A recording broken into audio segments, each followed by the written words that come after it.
നമ്മളുടെ പ്രധാന പ്രശ്നങ്ങളിൽ ഒന്ന് എല്ലാവർക്കും സാമ്പത്തികമാണ്. സാമ്പത്തിക പ്രശ്നം പറയുമ്പോൾ പലർക്കും പലതാണ്. ചിലര് പറയുന്നതെന്ന് പറഞ്ഞു കഴിഞ്ഞാൽ, സാറേ ശരിക്ക് പൈസ വരുന്നുണ്ട്, പക്ഷേ കയ്യിൽ നിൽക്കുന്നില്ല.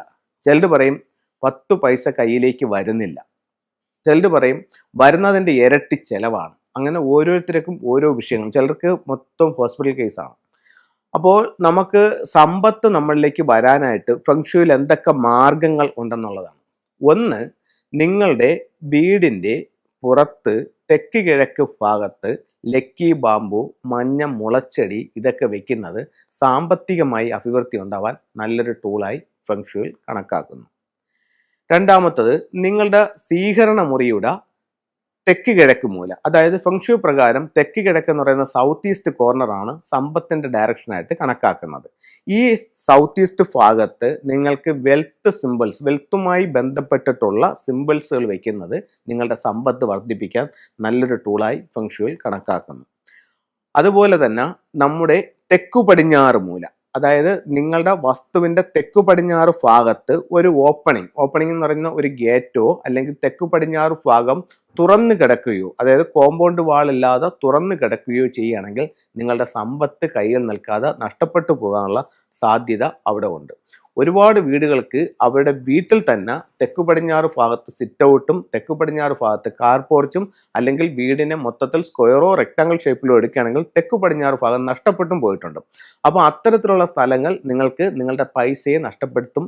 അത്തരം ഭാഗങ്ങൾ നിങ്ങൾ ക്ലിയർ ചെയ്യൂ, നിങ്ങളുടെ സമ്പത്ത് വീട്ടിൽ നിലനിൽക്കും. അടുത്തത് നമുക്ക് പറയാനുള്ളതെന്ന് പറഞ്ഞാൽ, ഓരോ വീടിൻ്റെയും ഒരു വെൽത്ത് സ്പോട്ടുണ്ട്.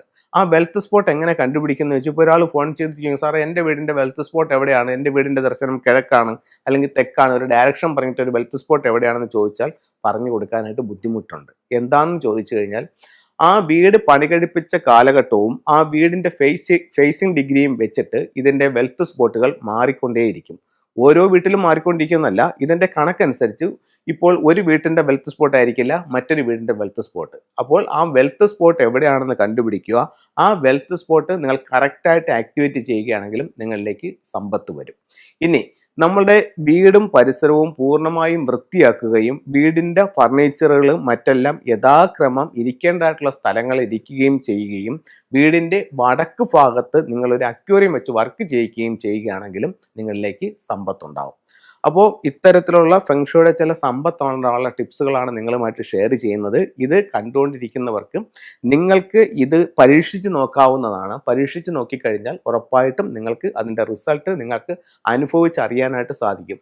കാരണം കഴിഞ്ഞ ഒത്തിരി വർഷങ്ങളായിട്ട് നമ്മൾ ഇതുപോലെ വീഡിയോകൾ ചെയ്യുന്നുണ്ട്. ഒരുപാട് ആൾക്കാർ കൺസൾട്ട് ചെയ്ത് റിസൾട്ട് വാങ്ങിക്കുന്നുണ്ട്. മറ്റ് ചിലർ ഇതെന്താണെന്ന് പരീക്ഷിച്ച് നോക്കാൻ വേണ്ടി ചെയ്തു നോക്കുന്നുണ്ട്.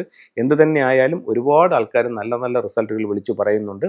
അപ്പോൾ നിങ്ങൾക്ക് ഇതൊന്ന് പരീക്ഷിച്ച് നോക്കാം. ഇതെല്ലാം കേട്ടിട്ട് അങ്ങ് പോയി കഴിയുമോ ഇതിലൊക്കെ എന്തിരിക്കുന്നു, ഇതൊന്നും നടക്കുന്ന കാര്യങ്ങളല്ല, ഇതൊക്കെ വെറുതെയാണ്, തട്ടിപ്പാണ്, പറ്റിപ്പാണ് എന്ന് പറഞ്ഞ് നിങ്ങൾ പോയി കഴിഞ്ഞാൽ നിങ്ങൾക്കൊരു ഫലവും കിട്ടില്ല. അതേസമയം നിങ്ങൾ ഈ പറയുന്ന കാര്യങ്ങൾ എന്തെങ്കിലുമൊക്കെ ചെയ്തു നോക്കൂ, ഉറപ്പായിട്ടും അതിൻ്റെ ഒരു വ്യത്യാസം നിങ്ങളുടെ ലൈഫിൽ അനുഭവിച്ചറിയാനായിട്ട് സാധിക്കുന്നതാണ്.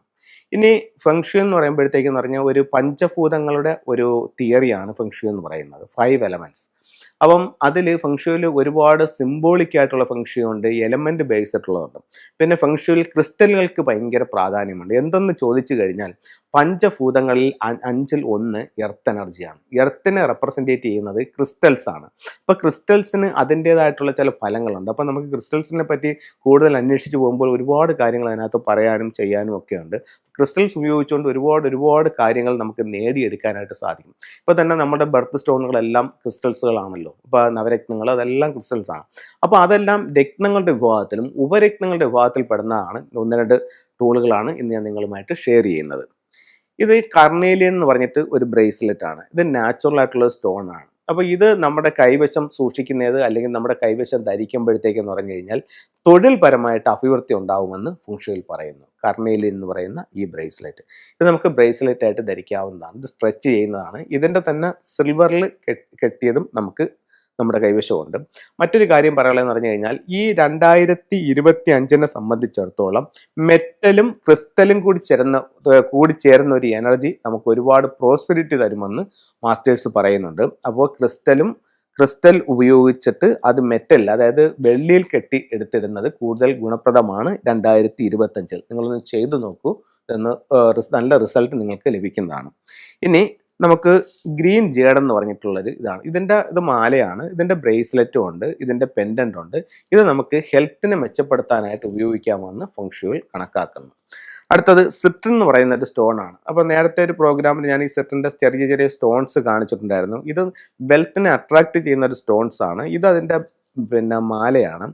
അപ്പോൾ ഇത് നമുക്ക് കഴുത്തിൽ ധരിക്കാം. ഇതിൻ്റെ ചെറിയ ബ്രേസ്ലെറ്റ് ഉണ്ട്, ഇത് നമുക്ക് കയ്യിൽ ഉപയോഗിക്കാം. അതിൻ്റെയും ചെറിയ സ്റ്റോൺസ് ഉണ്ട്. ഇത് നമ്മുടെ പൈസ സൂക്ഷിക്കുന്നതായിട്ടുള്ള സ്ഥലങ്ങളിൽ വെക്കുന്നത് നമ്മളിലേക്ക് സമ്പത്തിനെ ആകർഷിക്കപ്പെടാൻ നല്ലതായി ഫെങ്ഷുയിൽ കണക്കാക്കുന്നു. ഇത് അമിത്തിസ്റ്റ് എന്ന് പറയുന്നിട്ട് ഒരു സ്റ്റോൺസ് ആണ്. ഇതിൻ്റെ റോക്കുകൾ കിട്ടും. ഇപ്പം ചില കപ്പിൾസുകൾ ഭാര്യയും ഭർത്താവും തങ്ങളിൽ ഭയങ്കര അഭിപ്രായ വ്യത്യാസങ്ങളൊക്കെ ഉണ്ടായിരിക്കാം. അപ്പോൾ ഫെങ്ഷുയിൽ അതിൻ്റെ ഒരു കാര്യം പറയുന്നത് ഇവർക്കൊരു 4 സ്റ്റാറുകൾ കണക്കാക്കുന്നുണ്ട്. ഇപ്പോൾ 2 പേരുടെ ഡേറ്റ് ഓഫ് ബർത്ത് എടുത്തിട്ട് അവിടെ അനിമൽസ് എടുത്തിട്ട് അതിലൊരു 4 സ്റ്റാർ കണക്കാക്കുന്നുണ്ട്.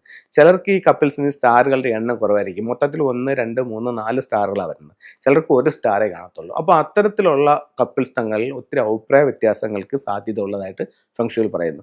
അപ്പോൾ ഇതിൻ്റെ റോക്ക് ഈ വൈഫ് കിടക്കുന്ന കട്ടിലിൻ്റെ കാല് വരുന്ന ഭാഗത്ത് ഇത് ഒരു റെഡ് ചരടിനകത്ത് കെട്ടി തൂക്കിയിടുന്നത് ഇവരുടെ തങ്ങളുള്ള ഐക്യം കൂട്ടാനും സ്റ്റാറിനെ വർദ്ധിപ്പിക്കാനും നല്ലൊരു ടൂളായി കണക്കാക്കുന്നുണ്ട്. ഇനി മാല എന്തിനാ ധരിക്കുന്നതെന്ന് വെച്ച് കഴിഞ്ഞാൽ ഇതെപ്പോഴും ഒരു സ്പിരിച്വൽ എനർജിയാണ് നമുക്ക് തരുന്നത്, ഒരു സ്പിരിച്വൽ പ്രൊട്ടക്ഷനാണ് തരുന്നത്. ഒരു ദൈവിക സൗഭാഗ്യങ്ങൾ അല്ലെങ്കിൽ സപ്പോർട്ടിങ് നമുക്ക് ഉണ്ടാവാനായിട്ട് ഫെങ്ഷുയിൽ അമിത്തിസ്റ്റ് ധരിക്കും. അതുപോലെ തന്നെ നമുക്ക് ലഹരി എന്ന് പറയുമ്പോഴത്തേക്ക് മദ്യപാനം, സിഗരറ്റ് വലി, അങ്ങനെയുള്ള കാര്യങ്ങളിൽ നിന്ന് നമുക്ക് സ്വയം ആഗ്രഹിക്കുന്ന എനിക്കിതൊന്നും വേണ്ടത്, എനിക്കിതൊക്കെ ഉപേക്ഷിക്കണമെന്നുണ്ടെങ്കിൽ നിങ്ങൾക്ക് ഇത്തരത്തിലുള്ള ബ്രേസ്ലെറ്റോ മാലകളോ ധരിക്കുന്നത് അതിനോടുള്ള ആസക്തി കുറയുന്നതായിരിക്കും.